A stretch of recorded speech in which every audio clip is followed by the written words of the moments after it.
Dahil sa Diyos.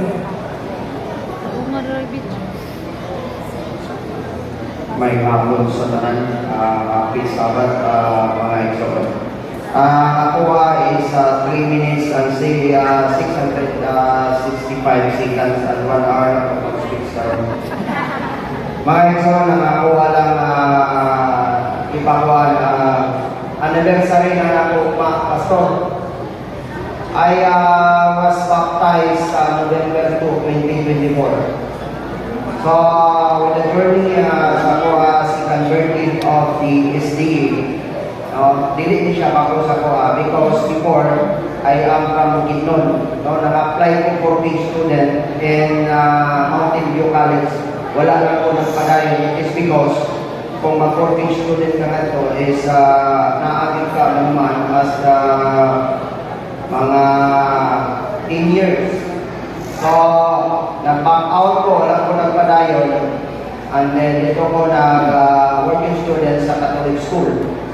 So, in short, nakahuman ko. And then, naabot ko sa diri sa Davao, kaya diri magiging na tao. So, as a journey na ko aning ako ang pagka-IC dagan yung kayo tinuod lang imo ni pastor iya ako ang i-bautismuhan November 2, 2024 dagan yung challenges. Before I was a patrolman that time for the information everybody, I am a police corporal Kanyetan. I was assigned before in Tagum City Police Station as the radio operator. So, kinsam kong nanawag sa itong mga kaigsaw na during the time I am radio operator of Tagum City Police Station for 11 months. So, now, nandang ko diri. So, dalit na kayo ang panahon.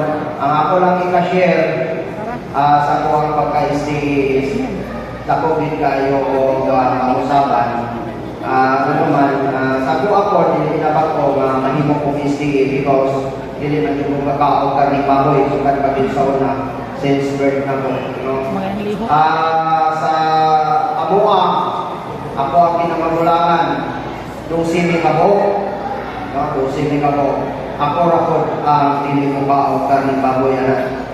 Tanan na sila kakaw. Pero karon hinay-hinay na po sila lagi may-mayan.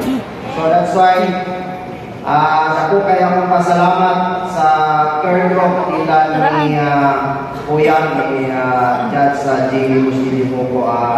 Yan, agad salamat. And then, na-convert ko po as totally, 100% ng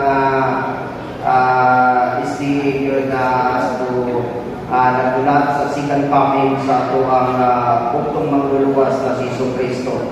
At lahat naman dito sa mundo, sa buong sanlibutan, ay mayroon tayong tinatawag na the season of everything. It is a reminder for everybody that Ecclesiastes chapter 1 verse 1, Ecclesiastes chapter 7, 3 verse 1 to 7, na lahat ay may season. May lahat ka, may kapanganakan, lahat kung saan tayo may lagay.